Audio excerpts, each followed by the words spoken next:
Real Chat episode 23, Jurassic Park III. I have a proposition I'd like to discuss with you. I've chartered an airplane to fly us over Isla Sorna, and we'd like you to be our guide. We'd love to make a contribution to your research here. It could almost be paradise. My God, I'd forgotten. We have a landing strip up ahead. You cannot land on this island. Oh my God!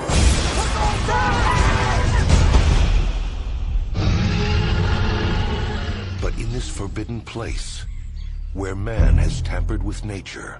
This is how you make dinosaurs? This is how you play God. Something unexpected has evolved. They can talk to each other. To a degree we never imagined. On July 18th, You probably won't get off this island alive.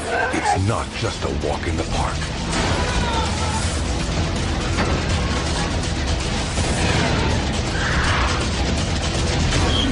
They set a trap. They actually set a trap.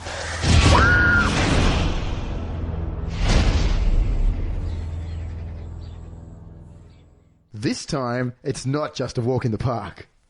How's that for a tagline? Everybody, welcome to episode 23 of Real Chat, a podcast that promises week in, week out, the real world as we know it. Today we're looking at 2001's Jurassic Park III, or as I like to call it, Jurassic Park III, The Cash Grab. It is the series' first film that was not directed by Steven Spielberg, nor based on a book by Michael Crichton, though numerous scenes in the film were ultimately taken from Crichton's novels Jurassic Park and The Lost World. The film takes place on Isla Sorna, off Central America's Pacific coast, the island featured in the second film, where a divorced couple has tricked Dr. Ellen Grant into going along in order to help them find their son. Just when you thought it couldn't get any worse. My name's Adam Stolfo, and I'm joined here today by Brose Avard. Brose, how you doing, my friend? I'm doing well. I'm very well. Are you thrown already? No, how's Stu? He's exploding over there in that I know. chair. I want to talk. I'm so Stu time. excited. Stuart Wilson. Stu time. How are you, Stu? I'm really excited. I love this film. This is the same guy who disliked The Lost World in a couple of weeks ago. Yeah, I agree. We seem to be on the same page with The Lost World. Adam and I certainly were very, very disappointed with The Lost World. Jurassic Park 3, on the other hand, is fun.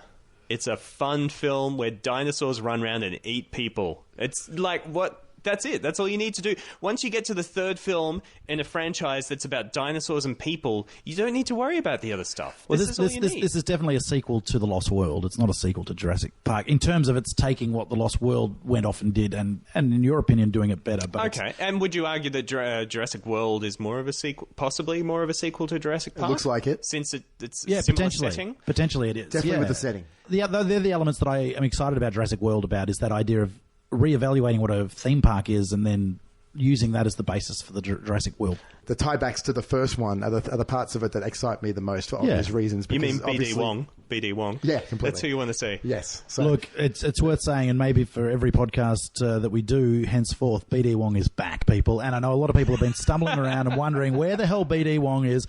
They've put their BD Wong T-shirts away a long time ago. You can pull them out of the drawers, kids. You can slap them back on your back because BD Wong is on the screens again for Jurassic World. And God damn it, if Stuart's not excited and the rest of the world are about to blow their tops for BD Wong, you can't go wrong with BD Wong. Ladies and gentlemen. I'm relieved that he's okay. Like after the events I of the know. first I don't know film. how he escaped the island. Well, no, he was one of the staff. Has he All the gone staff- savage? All the staff left. Oh, they all left. They all left before They the hated storm. the warning. I'm so glad about that as well. Like, over the moon. BD Wong. I'm glad BD I'm Wong excited. got out. I'm excited. So Are you being sarcastic, Adam? I am more excited about Jurassic World than these last two. That's for sure. So I'm excited about this podcast. I'm just excited about BD Wong.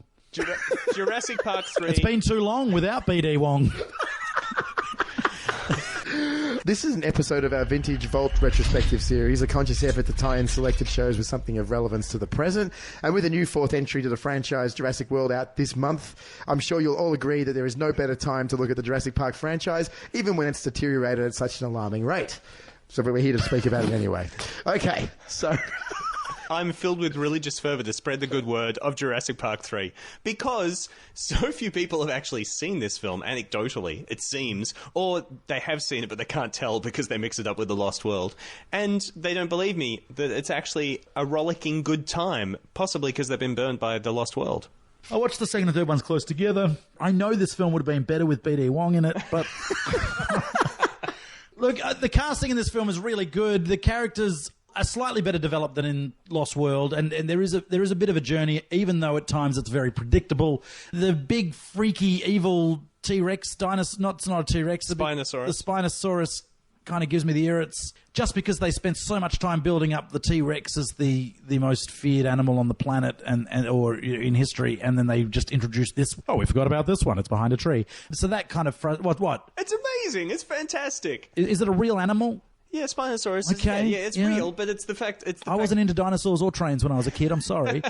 How can you get better than T-Rex than by introducing a bigger dinosaur that in the first 20 minutes dispatches 3-Rex? No. I don't have as much of a strong opinion towards this film as I do about The Lost World, because I'm lost. I'm kind of already out. You know what I mean? So I do. You've tapped out. I've tapped out. I actually do watch this film in the way that, like, you know, Stu has sort of described right off the way that I watch The Lost World, basically. Yeah. Really, yes. Yeah. But unlike Stu, I don't find this film that fun. So I think that's the difference here. Yeah. Here's the strange thing, though, which I'm sure we'll talk about, is that this film was made on the run. So the script wasn't entirely in place by the time they were filming. However, you say that, but then you look at The Lost World and you go, what was their excuse for such an awful script? This is an infinitely better script than The Lost World. The characters are better developed.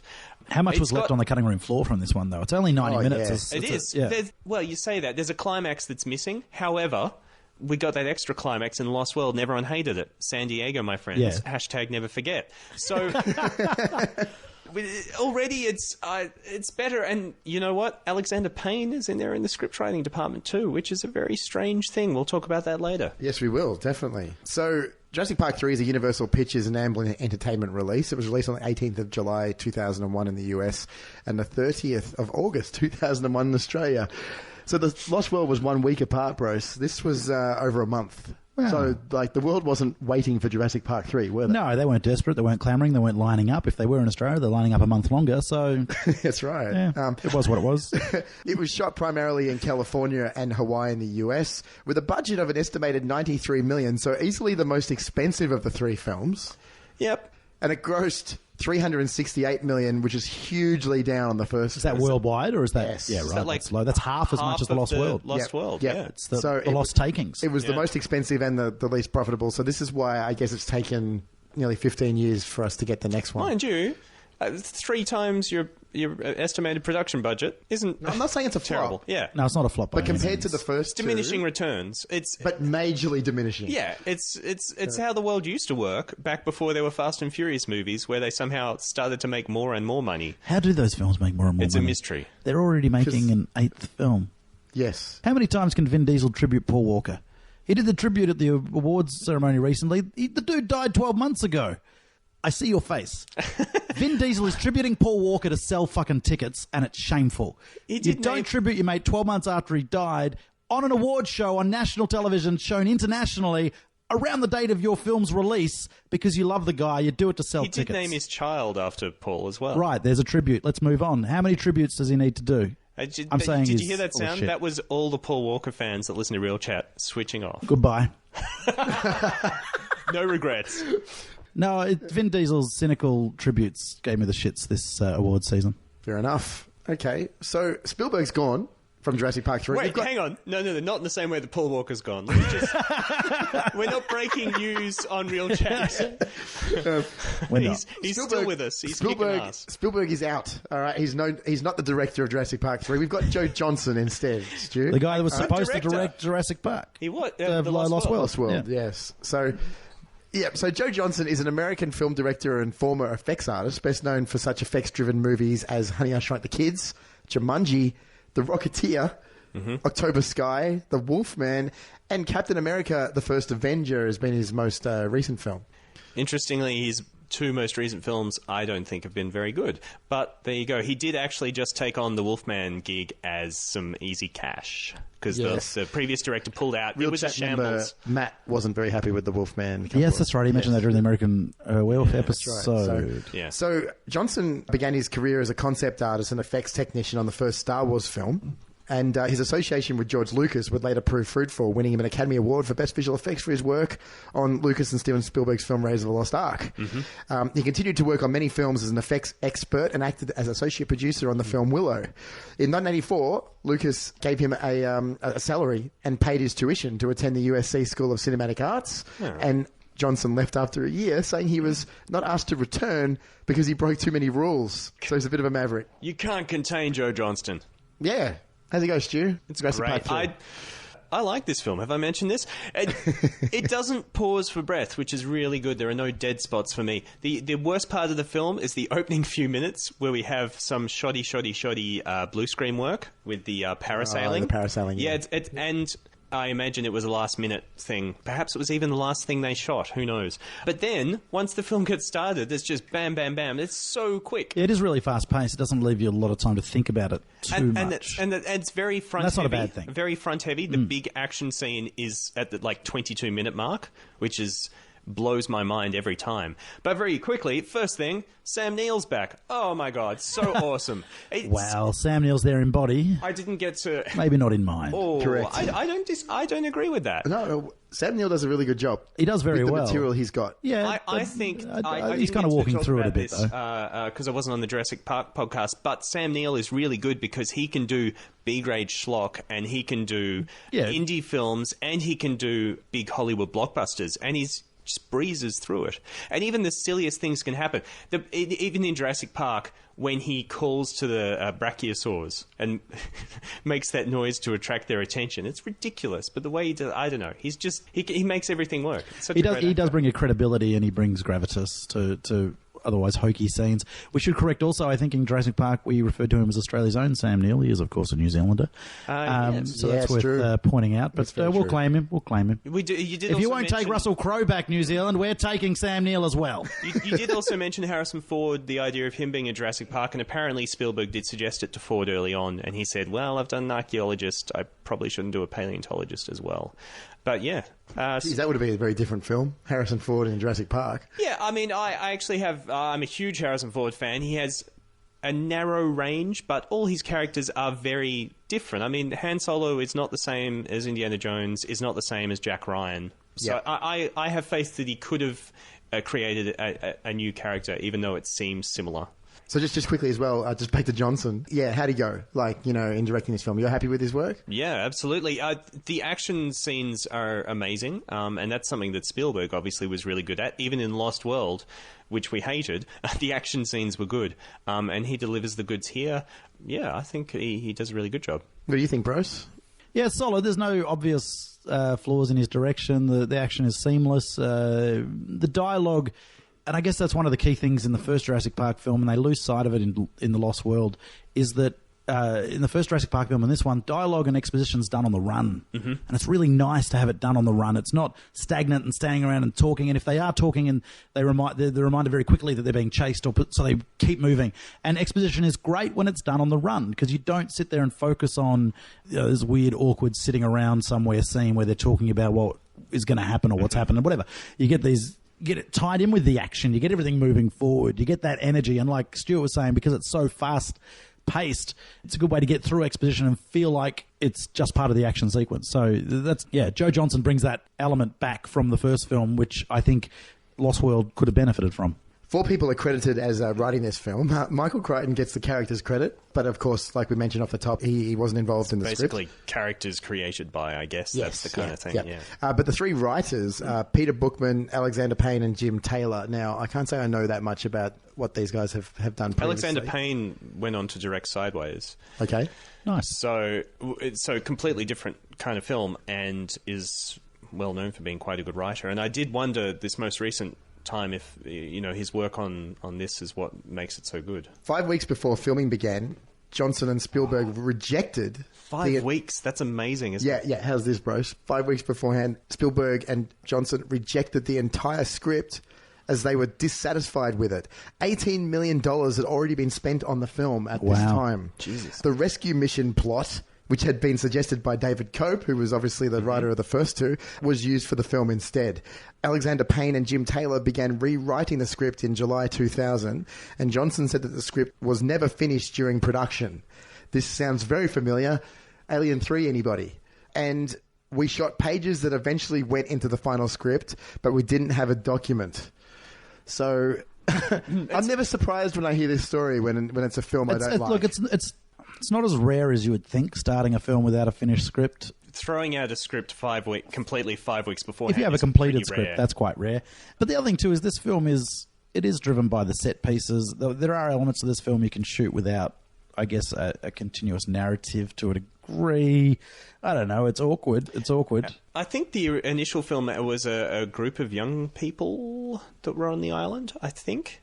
Like a group of college-age students or high school-age students. Yeah, I don't know that much about that. I seem to remember hearing that, and I was trying to figure out how much could have been carried over, because the thing I dislike so much about The Lost World is there was zero character development for anyone. Yeah. And in this, it may be trite character development, but it's there, so everyone has it. So you've got Billy and Alan's story with the teacher and his best student, and that whole discussion about astronomers and astronauts, which was really nice. Really nice moment. Yep. When he thinks Billy's died, and then there's William H. Macy and Tia Leone, Dad and Mum, and and they're rekindling their romance. She seems to get over her boyfriend's grisly death very quickly. But I know. Yeah, but you've got Dad and Mum reuniting, which is really good, and then you've got Alan and Ellie from the first film, and they're not on screen together very long, but it is interesting. Where their relationship ended up. They didn't end up together for whatever reason. They didn't have kids together. Yep. And then the plot there is that he needs to realize that she cares about him, and that he actually needs to thank her for that. So I thought there was a lot of interesting stuff. Yeah, there is some interesting stuff there in terms of relationships and and compare it to The Lost World, there was nothing. Absolutely nothing. Yeah. And also to consider, this is a 90-minute film, not a 2.5-hour film, and it does go at a fast pace, and there's still room for all of that development, which is quite remarkable in a shorter action film at this pace. Yeah, and it's the husband and wife rekindling their romance would be hokey, but William H. Macy is so awesome at playing that kind of character that it really works for me. Yeah. He's such a lovable dog. I still found it a bit hokey, but Macy definitely helps it to decrease that a little bit. Yeah. The problem here, Stu, is that I've tapped out at this point. And what's going on with this stuff that you're finding interesting? I'm not invested in anymore. I don't really care. Even this viewing, where you were specifically watching it for the podcast? Yes. Well, so, you can't be perfect, Adam. That's fine. Yeah, this is the problem. These things that are getting you back aren't getting me back. So I'm just sort of I'm out of it. Yeah, I don't really care. I saw this. I didn't see this film when it was initially released, but I did see it at the 24 Hours of Science Fiction that used to happen at the Westgarth cinemas. Oh, yeah. Once a year. So I probably saw it a few months after it came out, and I was pleasantly surprised because I deliberately not gone to see it. Yeah, zero expectation. One thing I should mention: this happens in all the Jurassic Park films, and it's probably a general screenplay rule.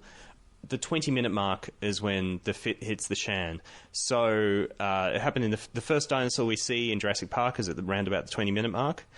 In The Lost World, we do have the compies at the very start. But after that, the next time we see a dinosaur is 23 minutes. And in this film, it's at the 20-minute mark when all hell breaks loose very quickly in this film. So it is interesting that they all follow that exact same template. We need it at that 20 minutes. We need dino chaos. Yep. Well, we need dinos. In the case of 2 and 3, it was Dino Chaos. The cinematographer of the film is Shelley Johnson. Now, we were talking about how all the colour had disappeared for The Lost World. There's quite a bit of colour returns.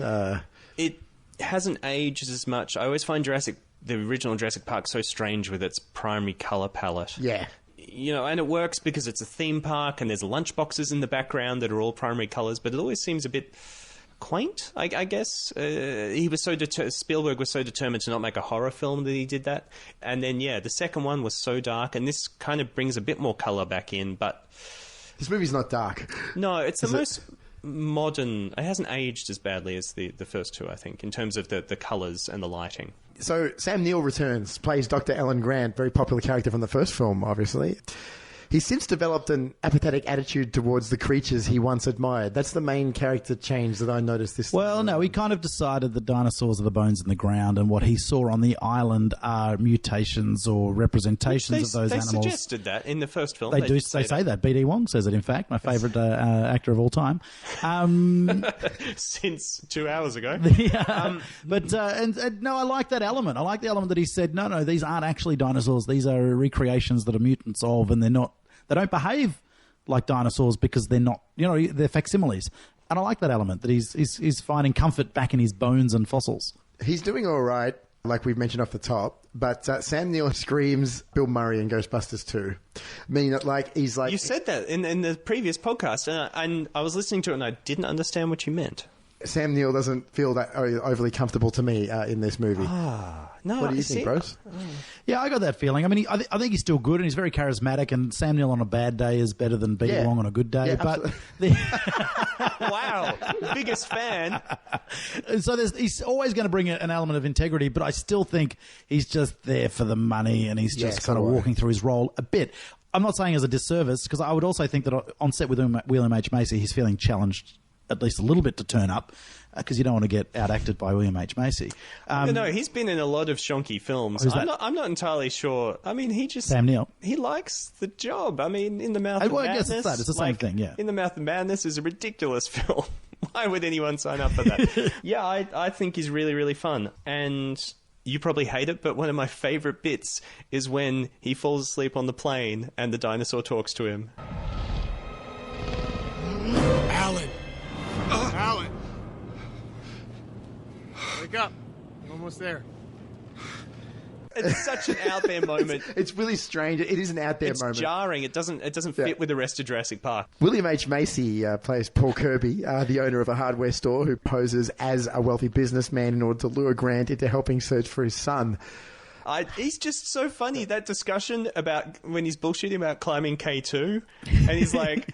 And Billy says K2 doesn't go up to 30,000 feet. And William H. Macy says, no, that's a common mistake. William H. Macy's great, but he hasn't got much to work with here, does he?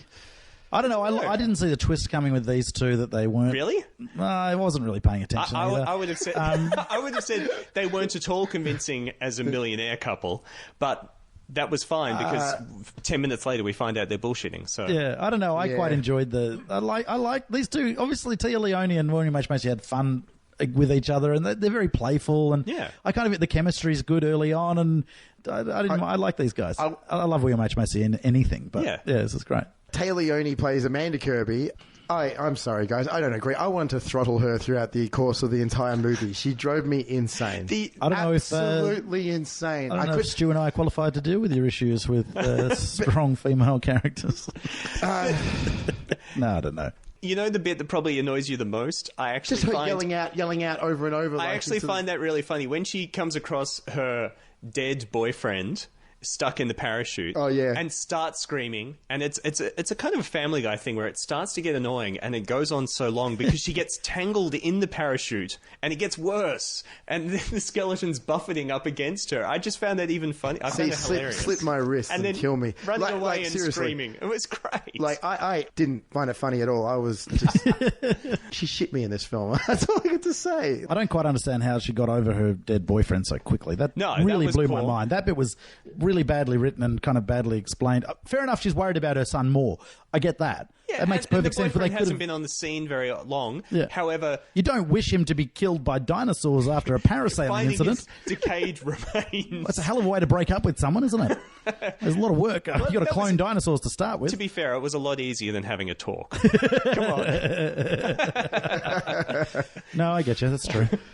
Alessandro Nivola, I think is how you pronounce his name, a young and over-enthusiastic graduate student from Grant Stig's site, plays Billy Brennan. Yeah. I feel like I should have looked him up, but where did this guy go? Because he looks like someone should have been a Hollywood leading action type, you know?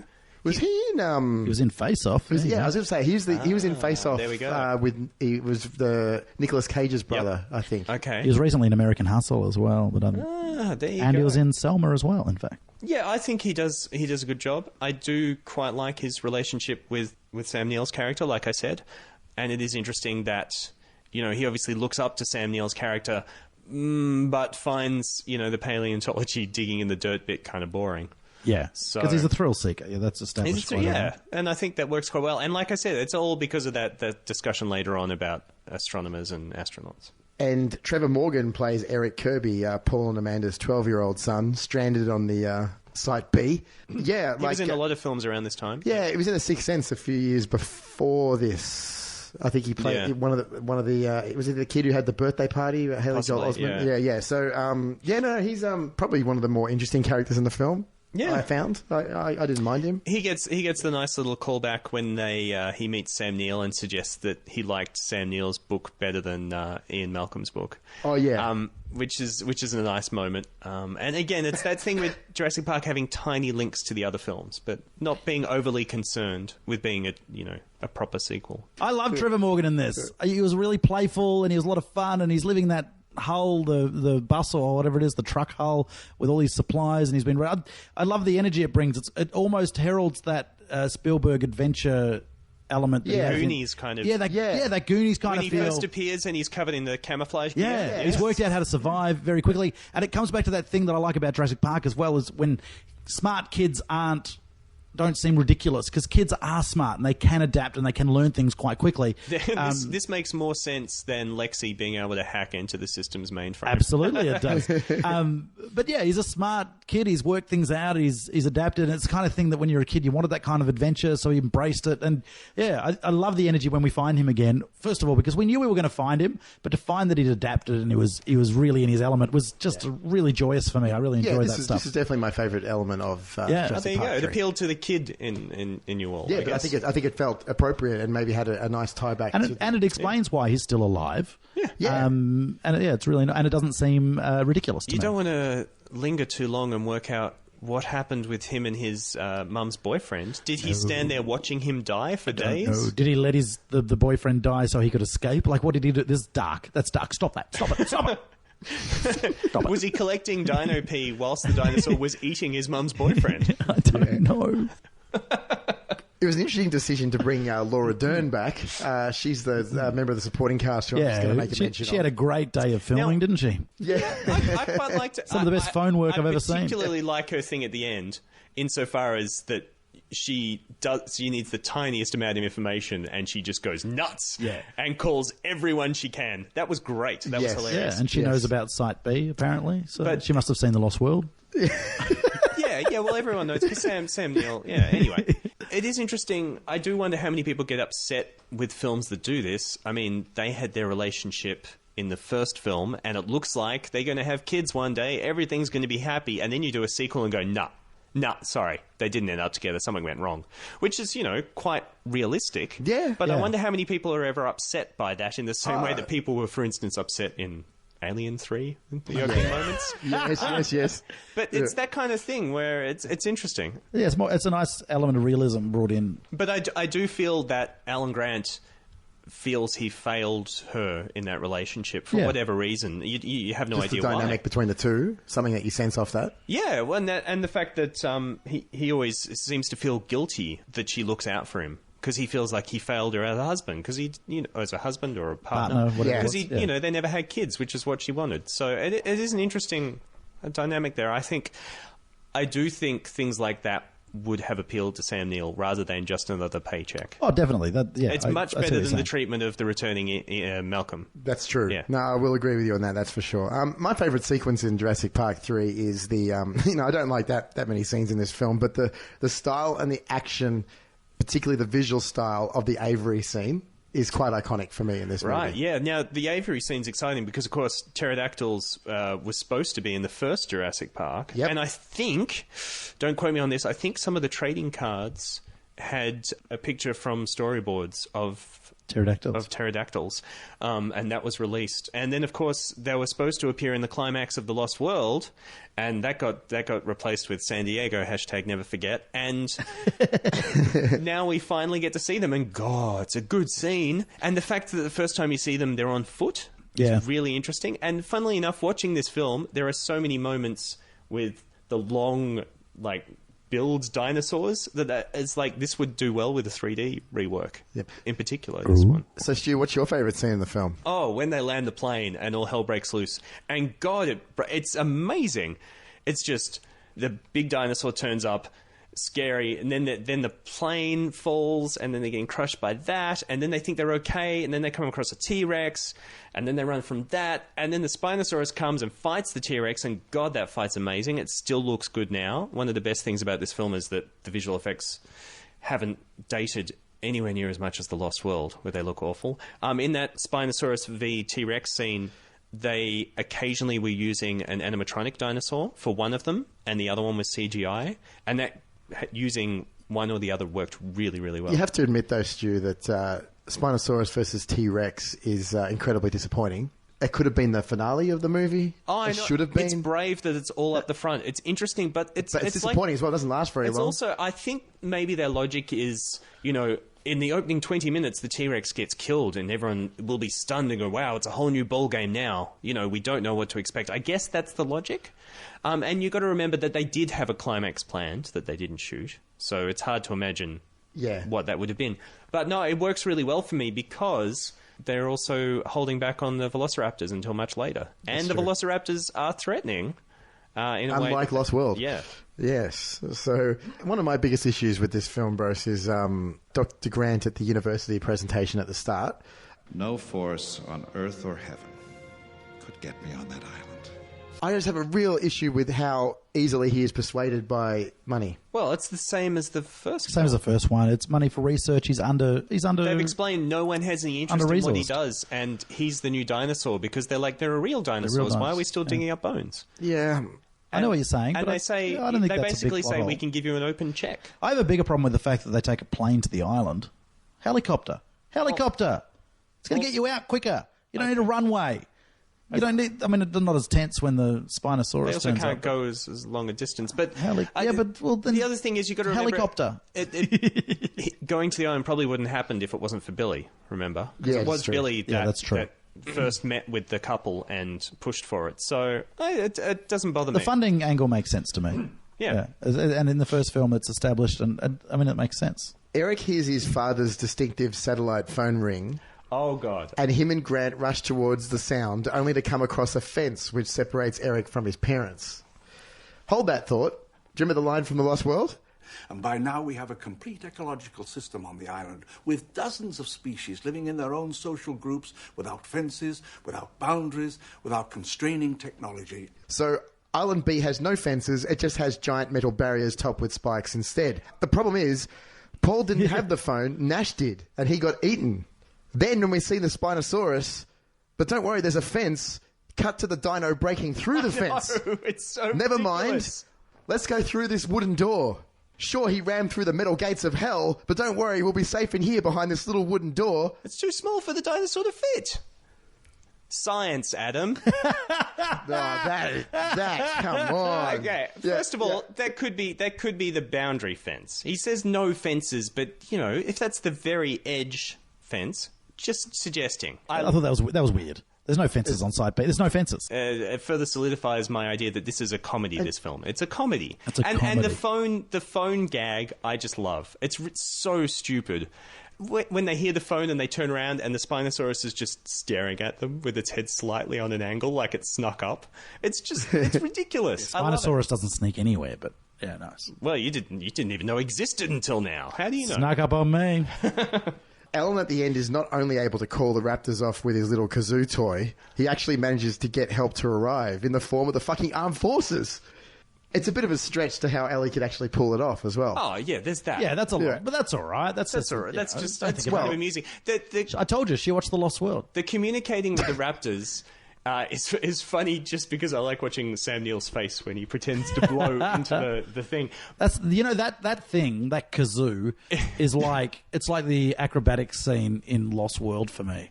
It doesn't bother me as much because bugs the crap out of me. why? We saw it at the start of the film. Because it doesn't actually necessarily work. Because what happens is they go use it, and he uses it, and it confuses the Velociraptors. You can see they're like, "What the hell?"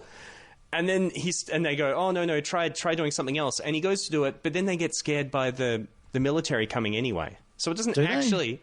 Yeah, they hear the military coming. Oh, They signal to each other. They hear all the ships and everything arriving. And they run off. They take their eggs very carefully. Yeah. So that's in their mouths, which is fine, and then run off. I don't know. That really. That's what I liked because it's ridiculous, and it's kind of adding extra depth to the Velociraptors. And I know we're getting even more depth to the Velociraptors in the Jurassic World. Even though I've had a media blackout, some things it's impossible to avoid. It's not a complete blackout. A Velociraptor sent him an email. You know, they're pretty smart. They are. So, Yeah, but I'm just going to go back on that point with Ellie, right? Like, how did Ellie, from the garbled underwater call, how did she find out that not only were they on one of these islands? It's not funny. You know what happened? She probably sent the Marines to both islands. That's the kind of thing she probably did. She's like that. I've heard that about Ellie. But she'll send the army. Those stews? She'll send because them. they rock up at the exact point. But that's movies. That's just lucky. Yeah. You've got to just let that go. What bothers me is why they needed that moment with the incongruous man in a suit on the beach. Yeah, the man in the suit's weird, isn't it? It's like the Marines are going. We better send in a welcome committee. The Marines I hope he's wearing a suit. We better send in the guy with the suit first to decide if it's safe. You've got to let that go. But good movies don't have stupid questions like that. Why did Billy need to survive at the end? Was there any point to this? Because he had the awesome line of, "I rescued your hat." Come on, I rescued your hat, and Sam Neill going, "Well, that's the important thing." Come on, that was hilarious. It was. So you see this as a big laugh out loud comedy? Is that what you're saying? It is. I'm going to rewatch this after the podcast. I'm going to watch it again. I'm going to laugh my ass off. Yeah, I'm with you. He didn't need to, but at the same time, he didn't need to die, so I didn't mind either way. That was fine. He was all right. There was no big deal. I know what you're saying, but it's all right. I don't know, but that's the thing. As in, like you guys, or you specifically, Stu, are saying that, like, that you can accept all this, and I simply can't, and it's because of the fact of what has come before. You're supposed to take this stuff more seriously, and the things that you're enjoying in this, I'm not getting from it. I don't find it funny. This flag posts pretty early on that you're supposed to watch the film slightly differently. For instance, the talking Alan when he's asleep. I mean, that was quite shocking to me when I saw it in the cinema. I'm like, whoa, this doesn't feel like a Jurassic Park film. And then I was like, oh, okay, so we're going for a slightly different tone for this one. Different energy. It's rarely even remotely scary. The only creepy bit is the raptor behind the test tube, the cryo tube thing. It's completely still. Yeah, which is fun. It's a fun, creepy moment. It doesn't make that much sense. Moment. For some reason, does the raptor know that it's pretending to be a severed head? Can the raptor not see through the murk? I don't know. It makes no sense. Yeah. But it's a fun moment. I don't know. This is all when it comes to the third I think film in the series. if maybe they'd used more Looney Tunes style sound effects, I might have enjoyed this film a bit more. They had Looney Tunes style sound effects in the first film when the fat guy trips over. Oh right, he slips over. Yeah, when Newman slips over, there's a ring sound effect. Yeah, right. Yeah. They do actually put that in there. Bizarre. Yeah, we don't get any of that in this. We do, however, at one point when William H. Macy comes out of the plane and they say, "No, get back in the plane because the dinosaur's coming." He turns around and goes back in the plane and they've sped it up. It's like Keystone Cops kind of thing. Yeah. So nice. I like it. Yeah, Jurassic Park 3 came out on DVD in 2001, and then 2011 it got its Blu-ray release, which we mentioned in the Lost World episode, where it was packaged in with the first and second films. And yeah, I guess it's reference quality by this stage. The films look great. Yeah, I watched this on Blu-ray and it looked fabulous. Like it's a good looking film. It's nice. I wasn't upset at all, Brose, when you told me that you hadn't seen the commentary that's on there. No, you were saying like I didn't know there was a commentary on there, but you were saying it's buried up the back somewhere. Yeah, it's not pushed forward as well part up of the back of the Universal for the set. Yeah, right. So, but who does the commentary? Is it BD Wong? The effects team, apparently. So yeah, right. Yeah, so I wasn't. That'd be quite interesting. I might try and track that down. In the meantime, I haven't heard it. The effects are really good in this film. I stand by that. So yeah, who knows? Yeah. And not only is Spielberg gone, but John Williams is gone this time around. Yeah, we just got themes left over.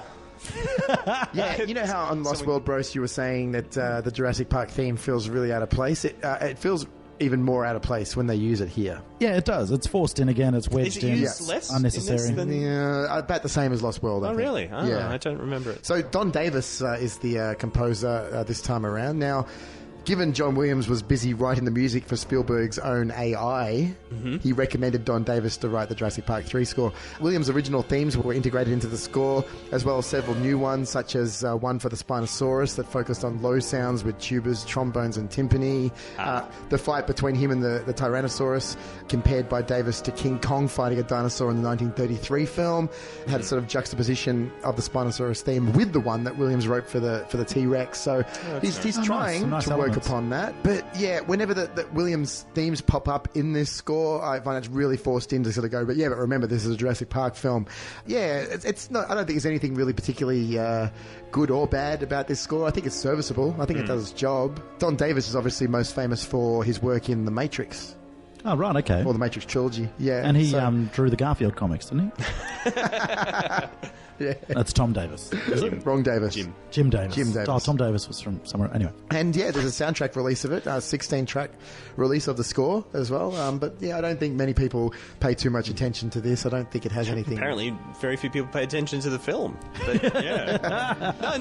It's not a crack. It's just so few people seem to have seen it. And a lot of John Williams fanatics as well would have been very disappointed that it didn't have anything to do with this one as well. So yeah, I mean, did you guys have anything to add in regards to the music? Look, just echoing that same point, that definitely the Jurassic Park theme itself and even some of the other Williams stuff, just it's so superior, I guess, to what was done for this film. It really stands out and feels like it's being wedged in to keep people happy. And also, you know, of course that's what you're going to do. John Williams wrote the first two scores. Of course you're going to use elements of that. You have to have at least the theme. You've got to have the theme in there somewhere. Even if it's just during the titles or something. And again, it's completely inappropriate, that theme, for this type of film. This is a monster action film. It's fast-paced, and that Jurassic Park theme is about a sense of wonderment and excitement that this doesn't have. So it's shoehorned in there anyway. Collectibles, Brose, from Jurassic Park 3? Much of a muchness. It continued on. There's a couple of differences, though, in the collectibles at this point. Previous dinosaur figures were kind of a rubbery kind of skin kind of feel, whereas they moved to hard plastic for the Jurassic Park 3 toys, which is just a stylistic choice. It doesn't make a difference here or there. Some people prefer a hard plastic. From personal experience, the rubbery kind of plastic does mark up and stain a lot more than the hard plastic's easy to keep clean anyway. The action figures themselves also shrunk in size. They went from like a 4.5 to a 3.75 inch size, which again is arbitrary and kind of weird. I guess it saves money. And the toys are a little bit more spectacular, a little bit more colourful, a little bit more, more futuristic feeling kind of weapons. And, like one of the soldiers comes with dino killer gun or something. Like they're not where it just got rifles anymore. There's a little bit more fantasy going on with the toy manufacturing. It's from this point as well that then Jurassic Park toys launched away from the movie series into their own realm and started creating the mutated dinosaur figures and things like that, and brighter coloured and fluorescent dinosaurs, and all that stuff starts happening around here.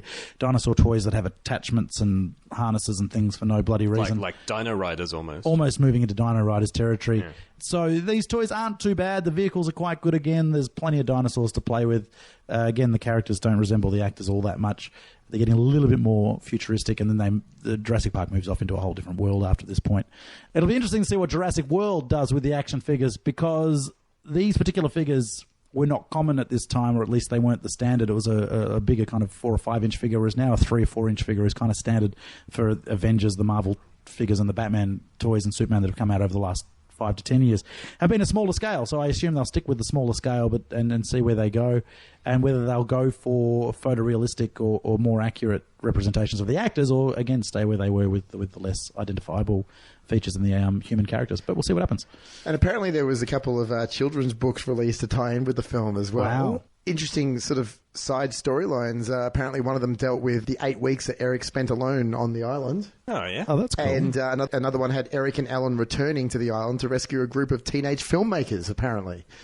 That almost sounds like the original idea for the film. Maybe that's where it came from. They took the original script and turned it into a book. Into a book, yeah. So it almost sounded more interesting than the movie, Brose. But it does. Steady on. No, anyway. I don't know. I like the story of Eric is quite cool. I wonder if that was ever intended to be a part of this script. Yeah. Or not. During those lightning 5 weeks.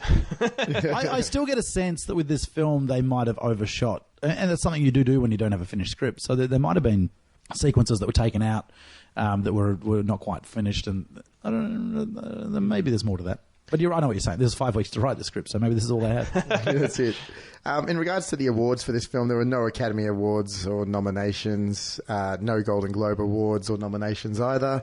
Our favourite Brose, the Academy of Science Fiction, Fantasy and Horror Films, it did get 2 nominations, Best Science Fiction Film and also Best Special Effects for the effects team. Yeah, cool. So at the Golden Raspberry Awards, it was nominated for Worst Remake or Sequel. At the Stinkers Bad Movie Awards, it was nominated Worst Actress, Taya Leone. Worst Screenplay for a Film grossing more than 100 million worldwide using Hollywood math, which is the most bizarre award ever.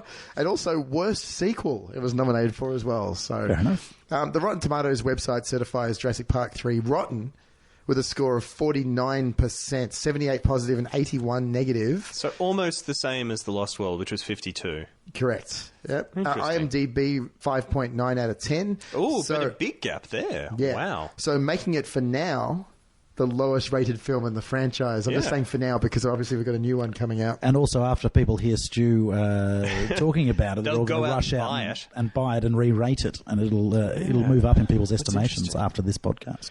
Owen Gleberman from Entertainment Weekly, who praised both the previous Jurassic Park films, awarded the third film only a C grade, writing, Jurassic Park 3 has no pretensions to be anything more than a goosebumpy fantasy-themed park ride for kids, but it's such a routine ride. Spielberg's wizardry is gone, and his Belichick light touch as well, and that gives too much of this 90-minute movie over to the duller-than-dull characters. Derek Ellie of Variety Reviews felt likewise, calling the film an all-action helter-skelter, don't forget to buy the computer game ride that makes the 2 previous installments look like models of classic filmmaking. It doesn't make The Lost World look like classic filmmaking. Come on. I do like how both those reviewers were making negative comments but used phrases that kind of excited me about this film. Yeah, I'll buy the video game. What? That sounds good. Action helter-skelter. Action helter-skelter. Oh, yeah. That's bizarre. Ben Varkatine of Pop Matters called it not as good a ride as the first, but better than the second. Yeah. Represent. Much of the criticism was levelled at the plot as simply a chase movie with no character development. Apollo Movie Guide panned the film as being almost the same as the first movie, with no need for new ideas or even a script. In what way is this almost the same as the first movie? Not remotely the same as It's the first more movie. like the second movie, surely. Yeah. Empire Magazine gave the film 3 stars out of 5, commenting that it was short, scrappy and intermittently scary, and that the film ultimately skews young. Yeah, that's fine. Yeah. I don't argue with fair that. enough. On Ebert and Roper, Richard Roper gave it a thumbs down, while Roger Ebert awarded a thumbs up. In a subsequent review, Ebert called it the best blockbuster of the summer. In his written review, Ebert gave the film 3 stars and wrote that while the film was not as awe-inspiring as the first film or as elaborate as the second, it's a nice little thrill machine. I can't praise it for its art, but I must not neglect its craft. Oh, Ebert, I have to apologise for all this previous when I was spitting on your grave. Stu is an Ebert convert. Yeah. Yeah, he got it that time. He understood. Because this is the first franchise that we've sort of completed that has at least 3 entries here on Real Chat, I just want to bring up something that Brose and I spoke about in the inaugural episode where we want to give our opinions about at what point, if you're recommending this series to somebody, at what point do you cut off the franchise, right? So I'm just going to quickly give an example.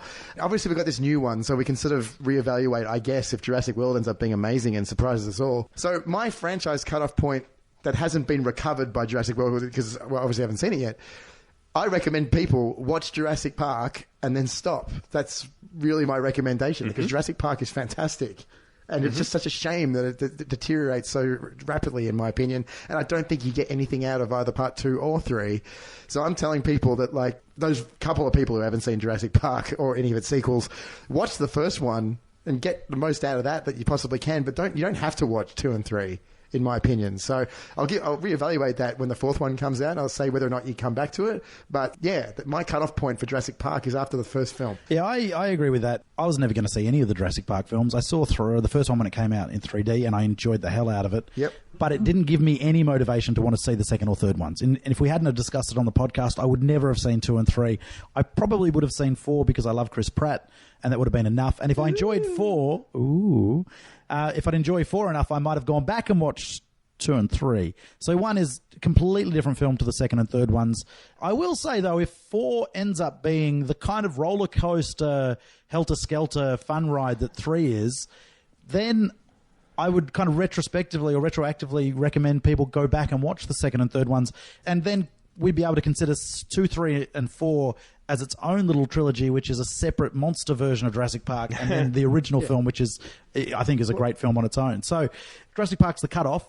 Depending what happens with Jurassic World, it could become its own little trilogy. Yeah, we'll reevaluate once we've seen Jurassic World and done a review on it. But what about you, Stu? What's your franchise cutoff point? Or would you just say drop the middle, or? Well, yeah, that'd be interesting. I'd say if you just wanted to see the most significant films of the past, 25, 30 years, you'd just watch Jurassic Park. You don't need to watch the other two.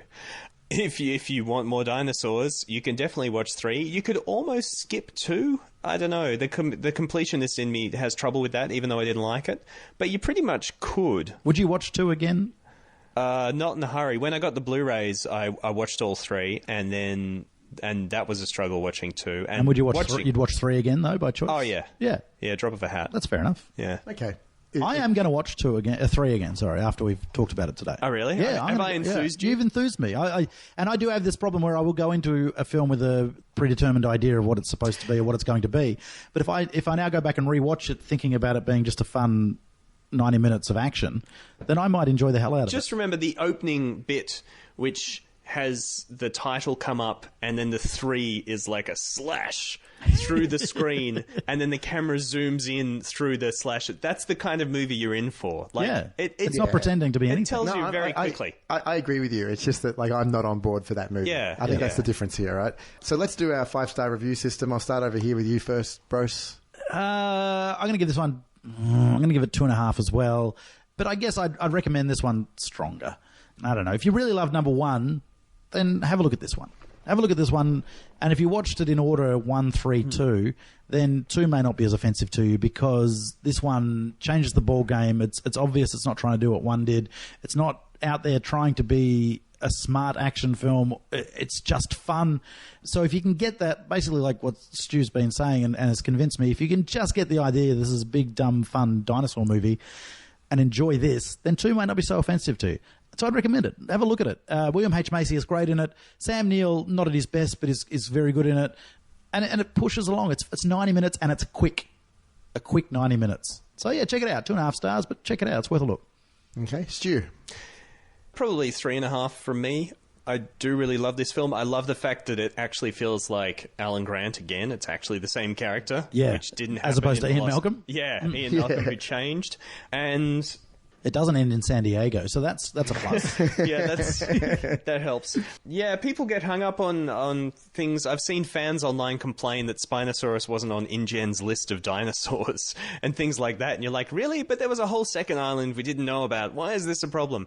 So it's good fun. Also, you know who wrote the list for InGen? B.D. Wong, and he can't be trusted. I'm so confused. Am I supposed to like this man or not? I don't know. His name's funny.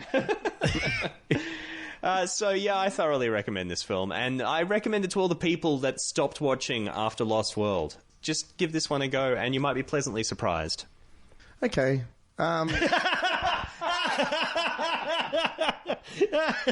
That's nice. Adam gets the final word. Adam's review is, I think it's the Real Chat email address. I think that's all he's got written down. He's got so little to say. He wants you to email him his opinion because he doesn't have one. Look, I'd just be really surprised if, if the Jurassic Park fans out there want to go out and check out more Jurassic Park, by all means, watch this film. But I can't recommend it. Jurassic Park 3 feels, like we've mentioned a few times, it feels more like a spin-off and not a numbered entry to this series, which is sort of the point, is sort of what I'm getting, what you've sort of been saying, Stu, but I'm just not on board with that. I think this film's about an annoying family trying to save their child with undertones about deception. And that's pretty much it. That's pretty much what I get from this movie. Undertones of deception because they deceived Alan. Yeah, stuff like that. I do like, just quickly, that they refer to Alan going on that trip as kidnapping, because it is kidnapping. And some films wouldn't be as bold just to go, oh, and then you kidnap this guy. That's not on. It's like, I like that. That was a nice element, I thought. Bumbling kidnappers. It's like, how did they cast William H. Macy? It's almost like they just saw Fargo and then went, wait, you can play. Yeah. Do you get the feeling that maybe in Lost World, when they said we want the guy from Fargo, they meant William H. Macy? Oh, we got him finally.